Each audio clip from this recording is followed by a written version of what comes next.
Let's talk about what's got Steelers fans scratching their heads this week.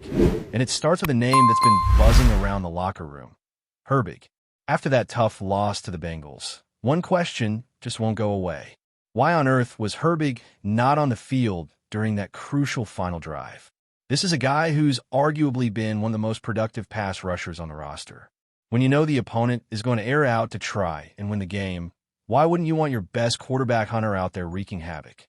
Now, for what's been gathered so far, there's no indication that Herbig was dealing with any sort of injury. No beat reporter, no team insider, nobody close to the organization has hinted at anything physical holding him back. And that just makes it all the more confusing. The logic simply doesn't add up. You're in a pass-heavy situation. The defense has to hold strong. And instead of stacking the line with your top disruptors, you leave one of them on the bench? Pull Benton off the field. Pull Harmon. But keep the dogs in the hunt. Highsmith what? And yes, Herbig. He should be out there without a doubt. There's just no way to rationalize it from a pure football standpoint. And sure, maybe there's more to this than what meets the eye. Maybe it's some internal rotation logic or an experimental package they were testing. But come on, if you're not putting your most impactful players in when the game's on the line, what are we even doing here? You can't rely on brute force alone when your opponent is slinging the rock like it's backyard football. If the coaching staff is trying to get cute with personnel choices in those moments, it's only going to cost them. And speaking of looking different, how about this offense? That question from Ryan Madison hits it dead on. Yes, the defense has been underwhelming, no doubt about that. But isn't it kind of refreshing to know that this Steelers team can actually come from behind? That they can hang in a shootout instead of folding the tent the second they're trailing? It might not feel like a moral victory, but it's a serious shift from what we've seen in the past. Kenny Pickett, love him or hate him, looks like a quarterback who's not afraid of the moment. He's not backing down. This is not the same team that flinches when the score gets lopsided. Sure, they lost, but you can still look at the offensive identity and see some real potential there. The bigger concern might not even be the quarterback. It's whether the pieces around him are built for that style of play. Right now, the offense is very tight and heavy. That's fine for clock control or running some balance schemes. But if you need to line up and just throw 40 times to win a game, do they really have the horses for that? The personnel is a little one-dimensional when it comes to wide receiver depth, and that brings us right into the next hot topic. Should they be looking to make a move? The name Jakobi Meyers is floating around for a reason. He's got size, he's reliable, and he can play inside or outside. He's not going to blow the top off a defense, but he brings toughness and a consistent route tree. And maybe just as importantly, he blocks. That kind of versatility would be a big boost for this offense. Compare that to guys like Allen Lazard or Tyler Lockett, who've been mentioned as options. Lockett looks like he's hit that career wall. And if you're not clearly ahead of someone like Calvin Austin on the depth chart, then what's the point of even bringing you in? Lazard might be a little more useful just based on his frame and catch radius, but still, nothing that moves the needle in a meaningful way. Jakobi Meyers, though, that's the kind of target that actually upgrades your offense. He'd fit schematically, he's got a professional mentality, and the Raiders look like they're more focused on grooming their younger guys anyway. A trade for Meyers wouldn't be earth-shattering, but makes your team better. And that's exactly the kind of move you need if you're serious about keeping this offense trending upward. But even with a new receiver, none of that's going to matter much if the defense keeps giving up easy yards. Tyler Wake's question about the original sin of the Steelers' defense is a good one. What's really holding them back? Is it the inability to stop the run or the lack of trust in the secondary? Truth is, it's both. It's a chicken or egg situation. Against the Bengals, it was all falling apart at once. Poor tackling, bad alignments, defensive backs getting exposed, and guys just looking tired out there. The coaching staff has tried to be more aggressive in recent weeks, dialing up blitzes and getting creative with pressure. But here's the problem. When you go aggressive, you've got to be able to trust your corners to hold up in man coverage. And right now, that's a major concern. Slade just doesn't look like he can play tight coverage anymore. Ramsey might not be far behind. Both of them could be useful in zone schemes, and Ramsey's been solid in the slot. But when you're asking them to go man-to-man on the outside, it gets real shaky real fast. And that's part of the problem with this defense. It's built like a high-performance machine, but it's got loose bolts in the secondary. That pass rush is elite. You've got monsters up front who can dominate the line of scrimmage. But if the back end can't hold coverage for even a second, it all falls apart. You're not giving the pass rush enough time to get home. And that's where you start to see the defense unravel. So then the question becomes, should the Steelers be looking for help in the secondary before they even think about adding a wide receiver? Jeff Fisher raised a fair point there. And yeah, if there's a legitimate cover corner out there on a rebuilding team, it might be worth exploring. But you've also got to balance salary cap considerations and locker room chemistry. And most importantly, you've got to work with what you've got for now. One idea that can make a difference? Elevating someone like Brandon Echols. This guy might not be a superstar, but he's flexible. He can play inside, outside, zone man. He's the kind of utility player you need when your starters aren't cutting it. That doesn't mean you bench Slay completely, but maybe you start rotating Echols in more often, especially in man-heavy packages. It's not a fix-all solution, but it might stabilize things just enough to let the front seven do their job. And speaking of the future, let's not get carried away with labeling guys as bust just yet. Matt Sable's question about the top picks from the 2023 class, Broderick Jones, Joey Porter Jr., and Keanu Benton, is fair, but bust is a strong word. None of these players have been total washouts. They're all contributing in meaningful ways. Are they developing as fast as fans hoped? Maybe not, but this isn't a Jamarcus Russell situation. These guys are going to have long careers in the league. Broderick Jones is the one who's probably had the rockiest path so far, mostly because he was the highest pick and plays a premium position. His inconsistency has been frustrating, no doubt, but there are flashes of real potential. He's shown he can hang, just hasn't done it on a week-to-week basis yet. The coaching staff needs to do a better job tightening up his technique and helping him find that rhythm. Joey Porter Jr. has been up and down as well. He's got the size and the instincts, but his zone coverage still looks shaky. Again, it's hard to separate individual struggles from coaching. You got all this raw talent, but it doesn't seem like it's being polished the way it should be.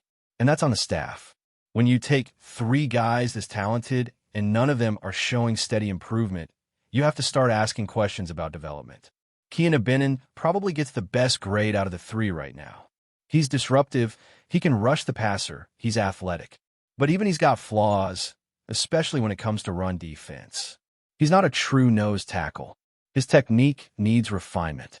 He can't just rely on strength and burst alone. Still, he looks like someone you'd want to extend in the future, assuming the price is right. It's not about giving up on these guys. It's about recognizing that their progress isn't matching the hype. That doesn't make them busts, but it does put some pressure on the staff to unlock the potential that clearly exists. Because when you look at that draft class, it was supposed to be franchise-altering.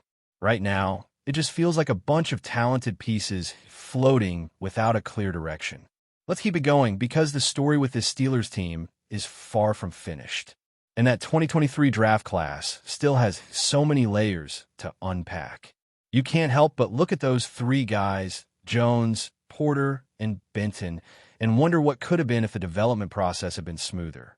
We're talking about 3 extremely gifted players who, in flashes, show exactly why they were so highly regarded. But that's just it. It's still mostly flashes. Not consistency. Not dominance.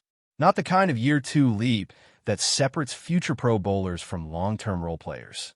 With Broderick Jones, what's frustrating isn't just the inconsistency, it's the lack of a defined role.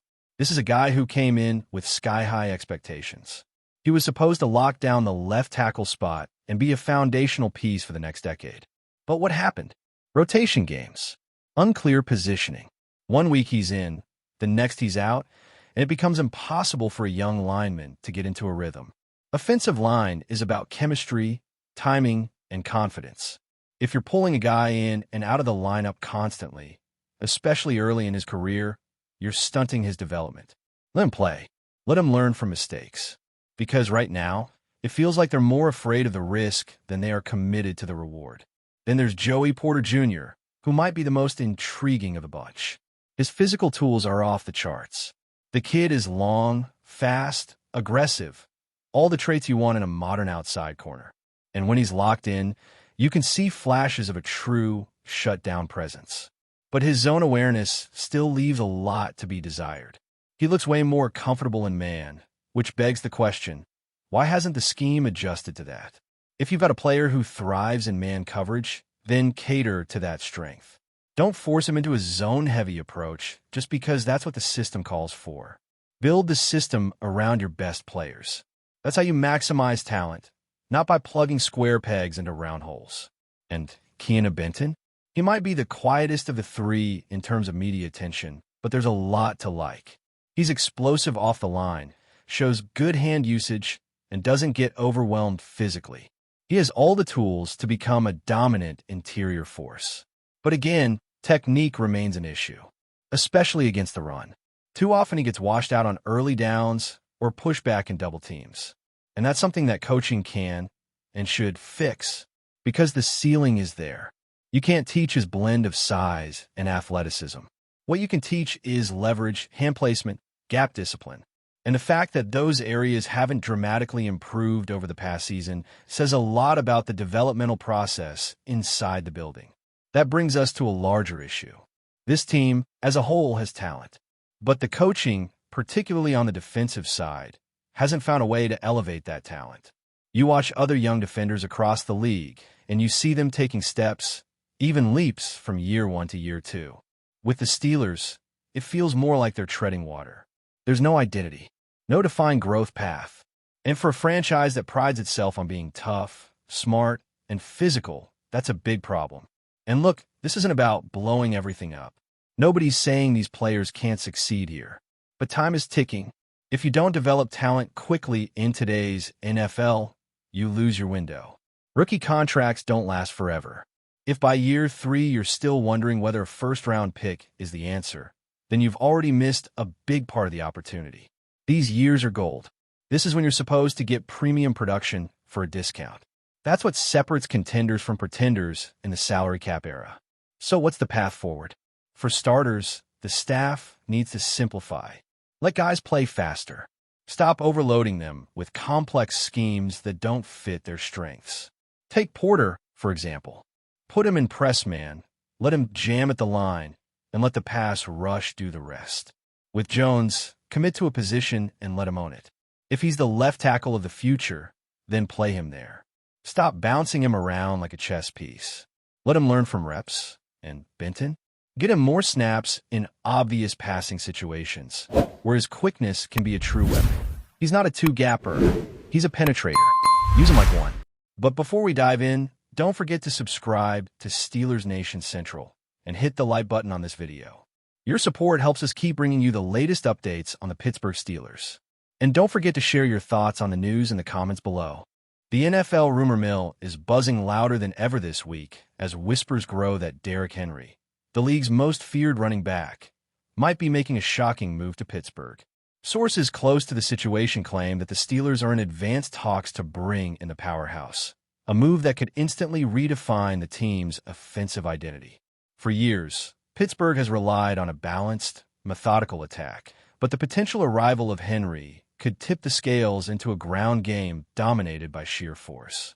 Henry, nicknamed the King for his unstoppable style, has terrorized defenses across the league with his combination of size, speed, and brutal tackling power. His presence in the backfield would not just add yards. It would change the very way opponents prepare. Imagine linebackers bracing for a collision that seems almost inevitable, and secondary players forced into schemes designed to stop a man who seems to defy physics every time he touches the ball. Steelers fans, long accustomed to methodical drives and gritty consistency, may soon witness something altogether more cinematic. Long, punishing runs that leave defenders grasping at air. Insiders hint that the move isn't just about numbers. It's about prestige and identity. Pittsburgh has historically valued a rugged running game, but adding Henry could transform the Steelers into a true juggernaut, capable of controlling time of possession and the emotional tenor of games from the first snap. Opposing coaches reportedly already view the possibility with a mix of awe and anxiety. Could this be the first step toward a season where the Steelers' ground game is the talk of the league? Analysts say it's entirely possible, as Henry's ability to grind out double-digit yardage in a single play could force rival defenses to rethink everything. Of course, nothing is official yet, but every whisper adds fuel to a fire that fans are eager to see blaze. Social media feeds are lighting up with speculation, mock rosters, and feverish debates about how the Steelers' offensive line would handle a talent of Henry's magnitude. Even casual observers are asking, could Pittsburgh finally have the centerpiece it has been seeking to dominate the NFC North and beyond? If the rumors hold true, the answer might be a resounding yes. One thing is certain. If Derrick Henry does suit up in black and gold, the NFL might just witness a seismic shift in the way the game is played on the ground. That's it for this update. If you enjoyed the video and want to keep receiving exclusive news about the Pittsburgh Steelers, make sure to subscribe to Steelers Nation Central and give this video a like. We always look forward to hearing your comments and opinions. See you in the next video.